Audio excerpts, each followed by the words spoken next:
E aí, pessoal, bem-vindo a mais um podcast do esporte. E hoje vamos comentar aí um pouco da rodada do final de semana dos estaduais. Começar falando pela Taça Guanabara, né? A gente não teve uma rodada, os jogos foram adiados devido àquela a tragédia no CT do Flamengo. Cara, comentei um pouco no podcast anterior, né? Uma notícia muito triste, cara, que a gente fica muito chateado, né, por tudo que essa base representa, né? Não é só jovens atletas, potencial para o futebol brasileiro, mas cara, é um monte de sonho, né? Você para ver a história deles, todo mundo de origem muito humilde, que tinha o sonho de ajudar a família, né? Ajudar a família a construir um futuro melhor e putz, uma garotada que se esforçava, que se dedicava, então, cara, não é só a questão de ser promessas do esporte, né? Todo esse lado humano envolvido, e isso mexe com a gente, né, de uma forma, assim, impressionante, né? Assim, se a gente não tem a dimensão até a gente começar a ver a história de cada um, o que cada um fez, as conquistas, né? Da onde veio. Então, é o que eu comentei antes, agora é tarde, né? Infelizmente agora é tarde, agora é hora de confortar as famílias, né? Investigar o que aconteceu, punir os responsáveis, né? Que eu acho difícil que aconteça, né? Mas enfim, nosso país lamentavelmente é isso que vai acontecer. É uma desculpa aqui, uma desculpa ali.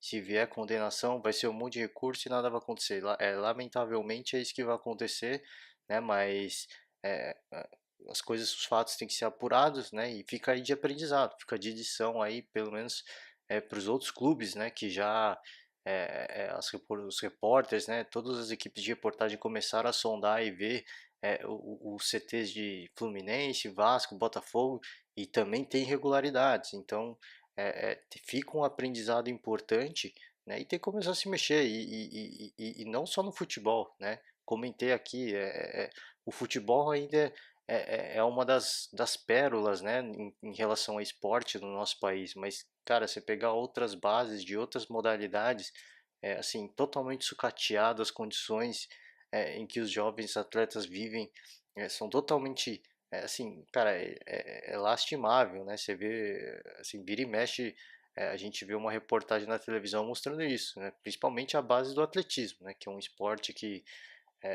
o Brasil já foi bastante vitorioso, segue ainda, né, com grandes talentos, mas se pegar para ver a base, né, do atletismo, cara, no Brasil todo é uma coisa assim impressionante, é extremamente sucateado, é uma galera que faz por amor mesmo, porque senão, cara, eles já tinham desistido, né? Então, eu acho que fica de lição não só para o futebol, mas para o esporte como um todo, né? Isso é uma tragédia que aconteceu, mas que a gente torce para que fique um legado positivo, né, para que todas as instituições façam o mínimo para ajudar essa molecada, né, que é o sonho deles, cara. É assim, você acabou com um sonho, infelizmente, né? Então, fica aí a nossa tristeza, os nossos sentimentos para todo mundo, né? Esperar para ver os próximos passos, né?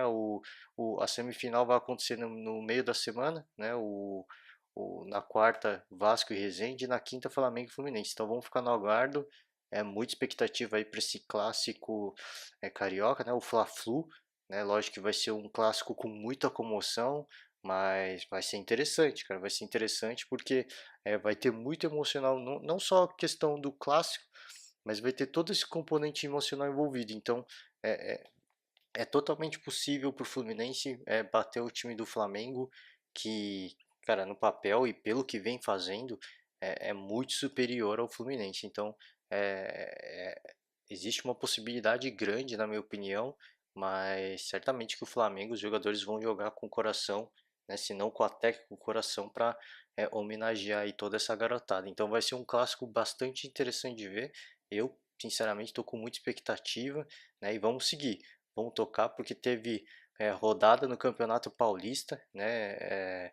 Vamos começar pelo Santos mesmo, né? O Santos que teve aí na rodada anterior uma goleada, tomou uma goleada do Ituano e dessa vez se redimiu entre aspas, porque foi um jogo muito difícil, jogou contra o Mirassol, time bem fechado, o Santos foi fazendo no finalzinho, já tinha estourado o tempo, né? E gerou até uma polêmica, porque, cara, assim, o Santos jogou bem, criou oportunidades, né? Teve a estreia do Cuevas, né? Foi engraçado, assim, porque ele entrou no gramado para se apresentar, porque teve a apresentação dele, e logo em seguida ele correu pro vestiário e subiu de novo para jogar. Então, ele fez uma boa apresentação para um cara que já tá acabando de chegar, que acabou de chegar, né? Não teve nem tempo se eu não me engano, o São Paulo ele falou que ele teve um treino só, então, e assim, foi aquele treino mais ou menos, foi mais a conversa, né? Então, mostrou personalidade, o Cuevas jogou, entrou no esquema do Sampaoli, foi interessante de ver, é um cara que, se eu critiquei o valor pago, me parece nessa primeira impressão que eu tive, vai ser um cara que vai render muito com o Sampaoli, assim, ele teve altos e baixos no São Paulo, né? Mas com o Sampaoli ali do lado do campo, eu acho que é um cara que vai voar, sem brincadeira. Se numa primeira partida de fazer o que já fez, a gente conhece, quem acompanhou o Cueva no São Paulo sabe que é um cara, assim, discutivelmente, é um excelente meia, né? Então, junto com o Sampaoli, com o esquema que o Sampaoli joga, cara, vai ser muito legal de ver. E eu tenho muita expectativa para o Cueva, assim, eu acho que ele vai ser uma peça muito importante para o Santos, né? O São Paulo ele tentou trocar algumas peças, né? Ele comentou até a questão do rodízio que precisa ser feito, e eu já venho falando aqui, cara, o São Paulo ele precisa urgentemente lidar com essa questão do rodízio, porque senão o futuro do Santos esse ano vai ser assim, ganha um jogo, perde outro, faz uma goleada, toma uma goleada, então, assim, precisa se mexer. Se não conseguir reforço para um time, para um rodízio, para rodar esses jogadores, precisa saber aproveitar os caras que estão lá. Precisam encontrar uma forma desses caras jogarem, né, e garantir que o Santos mantenha pelo menos, né, um rendimento mínimo, né, para conseguir pelo menos empates aí, porque senão, cara, vai ficar muito difícil para o Santos essa temporada. Lógico que quando joga os jogadores titulares é um time que joga demais, é muito legal de ver, é um jeito bem diferente de futebol. É impressionante como os jogadores em tão pouco tempo assimilaram o esquema do Sampaoli. Então, a gente está parabenizando. Eu vejo muita gente parabenizando o Sampaoli, tem que parabenizar mesmo, mas tem que parabenizar os jogadores também, porque assim, politicamente vive um período conturbado o Santos, né? Financeiramente também não vive o auge, né?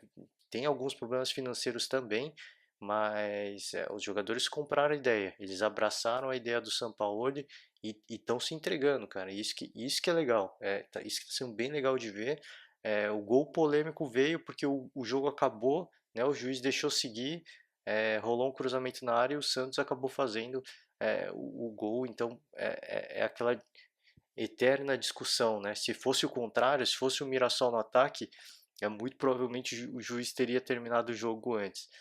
Mas não, como era o Santos, é, o jogo seguiu, né? Existe muita gente questionando isso. Eu particularmente não sei. Eu acho que a questão de ser time grande pesa de fato, né? Então, não sei se fosse o contrário, se ele ia dar esse tempo adicional aí para ver o que aconteceria. Mas enfim, infelizmente quando se joga contra um time grande, você está sujeito a isso. Ah, mas a arbitragem tem que ser justa. A gente sabe que tem que ser justa, né? É óbvio que tem que ser justo, mas a pressão que um erro de arbitragem, que a arbitragem sofre por um erro, quando erra contra um time grande, é muito maior que se errar contra o Mirassol, né? Então, o juiz é muito mais cauteloso em relação a isso. É um ser humano. Essa questão humana não tem muito como a gente condenar. Né? Por isso que se fala tanto em árbitro de vídeo, em inserção da tecnologia, para minimizar o erro humano. É óbvio que se tivesse árbitro de vídeo não ia mudar absolutamente nada, o árbitro ia continuar, ia deixar seguir o jogo, mas enfim, isso é uma eterna discussão, né? Vi muito comentarista criticando a postura da arbitragem, porque se fosse o contrário ele teria terminado o jogo, não deixaria seguir a jogada, mas enfim, fato é que o Santos venceu a partida e eu acho que venceu de forma merecida, né? O Santos apresentou muito mais que o Mirassol, criou chances, o Soteldo perdeu uma chance absurda, assim, um gol praticamente vazio, e o Santos criou duas, três, quatro jogadas assim muito boas de gol e não fez, né? Não teve tanta competência assim para botar a bola na rede, mas no sufoco, no bate-rebate acabou fazendo gol no finalzinho e eu acho que foi merecido. O Santos segue muito forte, né? Teve um acidente de percurso aí, o 5-1 do Ituano, mas isso obviamente não mancha a campanha, o trabalho que o São Paulo vem fazendo, né? Essa campanha desse time do Santos que vem assim, com muita promessa, cara, uma promessa de realmente ir longe desse campeonato, né, e brigar de fato por título, né? Na minha opinião, se a gente considerar todos os grandes paulistas, o Santos é o que vive a melhor fase e não só a melhor fase, o que vem apresentando o melhor futebol. Então, é, é, nesse momento eu vejo o Santos como o maior favorito aí à disputa desse título paulista. Então, até porque tem um técnico que a gente já conhece, né, na comissão técnica. O grande problema é que agora o Santos vai ter que lidar com competições paralelas, né? Joga a Copa do Brasil, agora vai jogar a Sul-Americana. Então, assim, se não souber lidar com esse rodízio, o Santos obviamente sai da briga do Campeonato Paulista, porque o time reserva, o time alternativo do Santos, a gente já viu que não é tão bom, né? E se manter os titulares, os caras vão morrer, que foi o que aconteceu com o Ituano, né? Os jogadores mortos e acabou tomando um 5-1. Então, vamos ver, é um processo, né? E é o que eu comentei no podcast anterior. Isso é uma coisa que o São Paulo ainda não passou na vida dele, né? As distâncias, né, de se jogar um campeonato no Brasil são muito maiores, né? Ele está vivendo isso pela primeira vez, ele está vendo o quanto é exaustivo, né? Jogar uma Copa do Brasil, né? Viajar para um estado, fazer um jogo no Nordeste, na região Norte, depois faz uma Sul-Americana, tem que ir para outro país, então as distâncias são muito longas, né? Tanto que o Santos jogou agora no final de semana e jogaram em São Paulo, no Pacaembu, e eles nem voltaram para Santos, né? Porque senão é um desgaste muito grande. Então vai ter que lidar com essa questão das distâncias, né? O São Paulo vai ter que aprender a lidar isso, né, com os campeonatos colando e vai ter que aprender rápido. É óbvio que é um treinador extremamente experiente, capacitado e certamente eu tenho certeza que ele vai conseguir encontrar uma forma de gerenciar isso, né? Se não fazer os reservas jogarem bem, pelo menos fazer o mínimo para que o Santos não perca pontos aí no campeonato nacional aí de pontos corridos. Seguir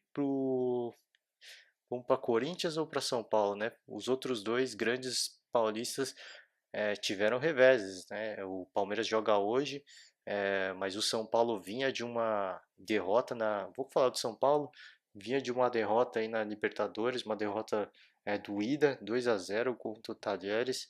E eu sinceramente achei que o Jardine fosse ser mandado embora, não foi ainda.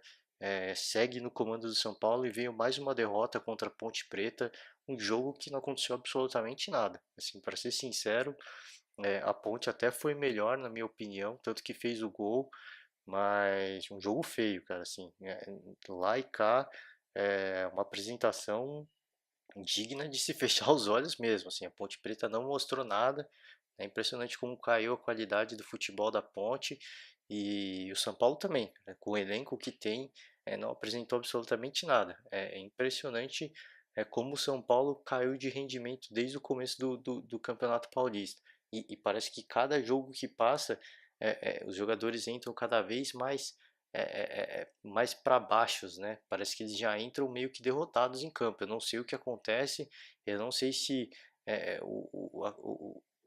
a questão política está afetando os jogadores, se os conselheiros, se a diretoria está batendo um papo com os jogadores e isso está influenciando o rendimento dentro de campo.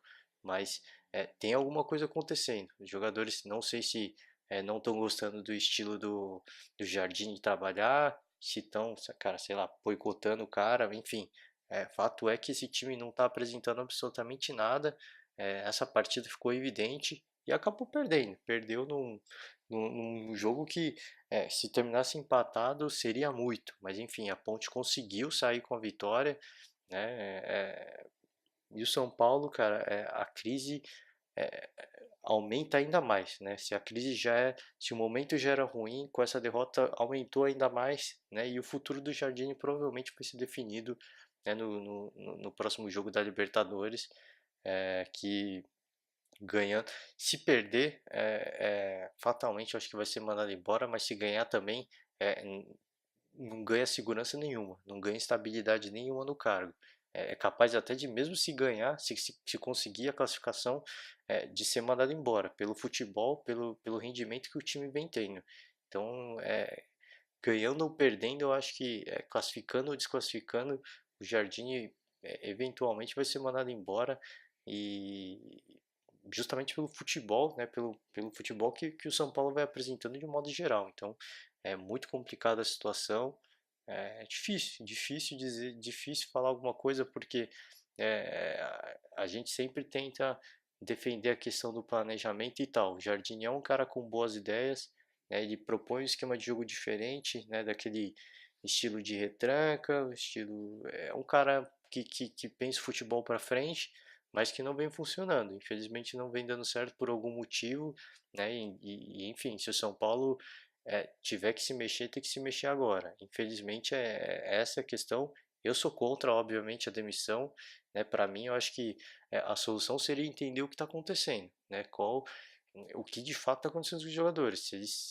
Se o Jardine não tem mais o respeito dos caras, eu acho que o cara tem que sair de fato, né? Porque senão, pô, um comandante que não tem o respeito dos seus jogadores não tem como seguir no cargo, que foi o que aconteceu com a Aguirre, né? Muita gente criticou o São Paulo pela demissão do Aguirre, né? Antes da temporada acabar, mas de fato o Aguirre não tinha respeito mais algum dos atletas, né? Ele perdeu o controle do vestiário. Foi o que aconteceu com o São Paulo ali na Argentina na Copa também. Infelizmente se torna inviável, né, a continuidade do comando técnico com os jogadores fazendo exatamente o que eles querem, né, sem respeitar o que é treinado, sem respeitar o técnico, sem respeitar a comissão técnica, enfim. Se for isso de fato, mais um ponto negativo para esse elenco do São Paulo, né? Que o ano passado acho que já fez uma lambança, né? O Nenê foi talvez um dos principais aí que se falou na imprensa, né? O cara ficar chateado de ficar no banco, enfim, é extremamente negativo isso, assim, para um atleta, para um atleta como ele, minha opinião, extremamente negativo tudo que aconteceu. E se for isso que está acontecendo de novo, ainda pior, cara, porque se ele sim, o único jeito de solucionar o problema é trocar o elenco todo, né? Porque não vai ter jeito, né? Assim, não adianta colocar o técnico que for, os caras vão gostar por um, 2 meses, vão virar a cara e o cara vai perder o controle do vestiário de novo, e o São Paulo vai cair de novo. Então, é preciso entender o que de fato está acontecendo, né? Eu acho que mandar o técnico embora, eu acho que a questão já ficou claro que no São Paulo a questão não é técnico mais. É preciso entender qual que é o problema de fato, né? E esse é, é, é, eu acho que tem que ser o maior trabalho dessa diretoria, né, do São Paulo. Se não, cara, pode contratar quem for. Hoje eu ouvi no jogo aberto, o Denilson falou que o São Paulo sondou o Cuca, que não vai vir, lógico, que tá tem um problema cardíaco, fez a operação, e o Luxemburgo. Cara, não adianta você trazer o Luxemburgo, o Cuca não vai resolver o problema de São Paulo.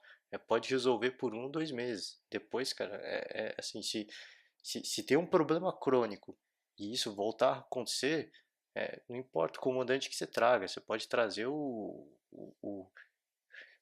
Tite que não vai dar jeito, entendeu? Então, precisa entender esse problema e precisa entender rápido, porque senão a sina do São Paulo esse ano vai ser mais uma vez amargar aí, brigar até a última rodada por uma pré-Libertadores, enfim, foi feito muito investimento e lamentavelmente, né, a torcida não tem esse retorno, não tem essa alegria de ir no estádio e ver um time jogar um bom futebol. Então fica essa tristeza, né? Mesma coisa um pouco o Corinthians, né? O Corinthians ganhou um alívio aí depois que ganhou do Palmeiras. Eu achei que ia ser aquela vitória para lavar a alma, o Corinthians ia deslanchar. Não aconteceu, sofreu para se classificar na Copa do Brasil e perdeu agora do Novo Horizontino. Teve chances, claro, de fazer gol, mas o Novo Horizontino também teve, né? O Cássio teve que fazer boas defesas, né? E tanto que no gol do Novo Horizontino, o Cássio ainda fez uma defesaça. A bola voltou para o jogador Novo Horizontino, ele furou a bola para cruzar na área.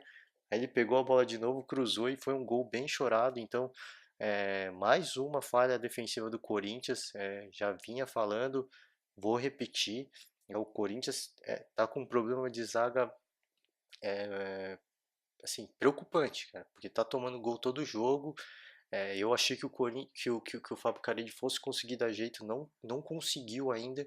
Ele não encontrou uma dupla de zaga ideal, né? Tanto que nesse jogo ele mexeu, lógico, também, obviamente, para poupar um pouco os atletas, mas a dupla de zaga que o Corinthians tem hoje, tanto para time titular, entre aspas, né, como os reservas, não é uma dupla de zaga confiável. Então, o Fagner também sofreu muito, né, na lateral, principalmente na marcação. Então, tá difícil, assim, o Corinthians não encontrou uma forma, um esquema tático para se defender muito bem. Funcionou contra o Palmeiras, mas não funcionou contra o Novo Horizontino agora. Então, precisa encontrar uma forma, né? Fica claro que no ataque o Gustavo faz falta, né? O Gustavo foi poupado, ele entrou depois, mas o Wagner Love perdeu o lance, o Bozelli também. Então fica claro que o Gustavo é uma unanimidade nesse ataque do Corinthians e defensivamente é um time que ainda não se encontrou.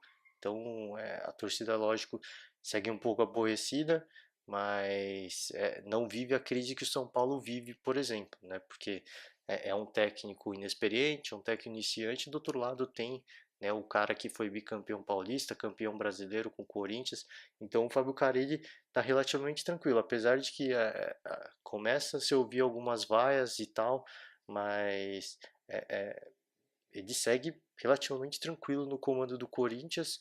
É lógico que é, é, muito vai depender agora, acho que do jogo da Sul-Americana que o Corinthians tem contra o Racing, né? Se de repente perde do Racing, eu acho que a coisa vai começar a azedar um pouco mais. A sensação que eu tenho particularmente é que ainda está tranquilo, apesar da campanha ruim, né? A vitória contra o Palmeiras deu um respiro, deu um alívio. Se perder do Racing começa a azedar.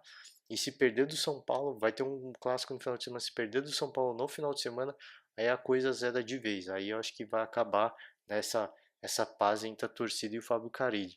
Mas o Corinthians é um time, talvez, dos paulistas, é minha opinião pessoal, tá? E considerando os resultados que a gente vem acompanhando nos últimos anos, o Corinthians ele é um pouco mais forte sim quando joga os clássicos. Então vai ser uma partida interessante, né? São Paulo já teve um clássico contra o Santos, foi presa fácil do Santos, não jogou muito, não fez uma boa apresentação. Vamos ver esse jogo contra o Corinthians. É o jogo que pode, pelo menos pro lado do São Paulo, se não garante o Jardine no cargo, no caso se o Jardine continuar até lá, pelo menos dá um pouco de alegria para a torcida, aquela inspirada só, né? Mas é só isso. Pro Corinthians não, volta se ganhar do São Paulo, volta a ficar tranquilo, mesmo com uma campanha bastante regular. Então, são dois times que vivem fases semelhantes, apresentando um futebol ruim, com resultados ruins, mas claro que pro lado do São Paulo segue um pouco pior, justamente pelo comandante que tem. É um cara inexperiente, um cara que está iniciando, então a torcida, não só a torcida, a imprensa e todo mundo cobra o Jardine de uma forma diferente, né? Então vai ser um clássico interessante, né? Para ficar de olho, porque é, é, obviamente, naturalmente, é o jogo dos desesperados. O Palmeiras joga hoje, já comentei. Vamos seguir aí para o Campeonato Gaúcho, que teve uma goleada do Grêmio, né? 6-0. O Felipe Viseu, cara, fez um golaço daqueles de nível Puskás, assim, cara. Chutou de fora da área, pegou o ângulo, assim, golaço, né? O Luan fazendo gol de novo, o Everton fez um golaço também de cobertura. Então, assim, esse time do Grêmio tá voando, né? Renato Gaúcho, a gente só tem que tirar o chapéu e aplaudir, porque é um cara que é, quase saiu do Grêmio, se manteve e agora o Grêmio segue impecável, assim, é o melhor ataque do Brasil, né, até o momento desse ano e segue jogando muito, né? O Luan que teve um período aí no começo do ano que falaram que eu ouvi pelo menos isso muito, né, no rádio, de que o Grêmio não queria mais o Luan porque ele estava com alguns problemas de se recuperar fisicamente. E fato é que, cara, tá jogando, tá fazendo os gols dele. Eu acho que esse ano volta a jogar em um excelente futebol o Luan. Então o Grêmio, cara, tem tudo para fazer uma baita de uma temporada esse ano. Já vem fazendo, é o líder do Gaúcho e mais uma apresentação impecável. 6-0, assim, só golaço, é, é o que eu falei. Só tira o chapéu e aplaude porque foi mais uma apresentação impecável do Grêmio. O Internacional, por outro lado, segue na quarta colocação, subiu uma posição, né? Mas segue também numa campanha de altos e baixos. Aí ganhou do Juventude, tem um jogo que teve até uma confusão e tal, mas ganhou aí sofrido. O Internacional ainda não engrenou de fato, né? Mas segue em recuperação, né? Segue ganhando fôlego. Então, o Internacional ainda é um time que eu pessoalmente, e não só eu, né? Todo mundo tinha uma grande expectativa pelo Campeonato Brasileiro que fez ano passado. Começou esse ano um pouco em baixa, e agora é, tá dando aquela penada. No comecinho tinha aquela justificativa de que era começo de temporada, os jogadores fora de forma.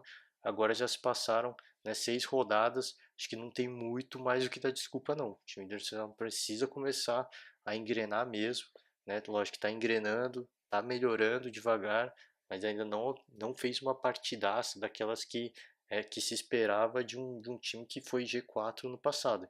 Então, eu ainda estou esperando para ver esse time do Internacional. Tem potencial pelos jogadores que tem, né? O Odair Helma ainda é o mesmo técnico, então é, eu sigo na expectativa. Claro que tem muito a melhorar e a gente sabe que pode apresentar mais, né? Justamente pelo que a gente viu ano passado. Então, precisa melhorar, precisa entregar mais e está engrenando devagar. Espero que essa esse tempo de engrenagem realmente seja um tempo para o Internacional crescer e não seja um período para ficar naquele lenga-lenga de vai, não vai, vai, não vai. Eu realmente espero que um time que faça, por mais que leve tempo, mas que comece a crescer e não ficar no beabá, no mais do mesmo. Então, quarto lugar, o Grêmio, né, o rival segue líder, mais líder do que nunca, mais uma grande vitória. E para fechar, vamos falar um pouco do Mineiro, né? Campeonato Mineiro, é, uma grande apresentação do Cruzeiro, né? Ganhou de 3-0. Rodriguinho, cara, fez o gol, deu assistência. Começou bem o Rodriguinho, é um grande jogador, indiscutível. E quando ele veio também, eu tinha muita expectativa para ver o Rodriguinho nesse time do Mano Menezes e, cara, a expectativa já se confirmou. Um cara que tá jogando muito bem, veio muito bem e, cara, vai ser uma peça-chave para esse time do Cruzeiro para a temporada desse ano.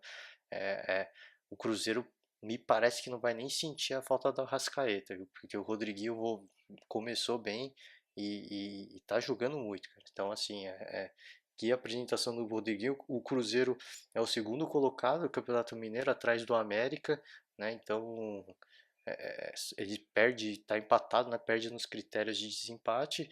E o Atlético Mineiro, placar mais humilde, 1-0, mas terceira colocação, né? Segue em terceiro, um ponto só atrás. Os grandes de Minas Gerais seguem muito bem, né? O América eu não venho falando, mas ganhou a última partida também, 3-1. Então segue muito bem o América no Campeonato Mineiro. Vai, sim, vai embolar, cara. Assim, certeza que vai embolar. Claro que, minha opinião, pessoal, o Cruzeiro vem apresentando um futebol um pouquinho melhor, mas segue em segundo, né? Então você vê que às vezes ter nome, ter grandes jogadores, não é fator decisivo para o time ser líder. O América vem fazendo um bom campeonato mineiro e pode dar trabalho, né? A gente sabe que rivalidade, quando é clássico, aí é clássico, né? Clássico é clássico. Aí não pesa jogador, não pesa nome, não pesa salário, pesa o coração, pesa a entrega. Então, vai pegar fogo esse Campeonato Mineiro. E eu acho que é isso aí, gente. Esse foi o resumão. Peguei aí, carioca, paulista, mineiro, gaúcho. Mais uma vez, cara, se vocês quiserem que eu comente sobre algum outro estadual, quiser que eu comente aí sobre algum time específico, comenta aí no canal. A gente comenta um pouco sobre o time, sobre o estadual que vocês quiserem. O tempo é um pouco curto, mas a gente tenta falar um pouco de tudo aqui, né, para manter vocês bem informados. É isso aí, gente. Valeu, um forte abraço e até a próxima.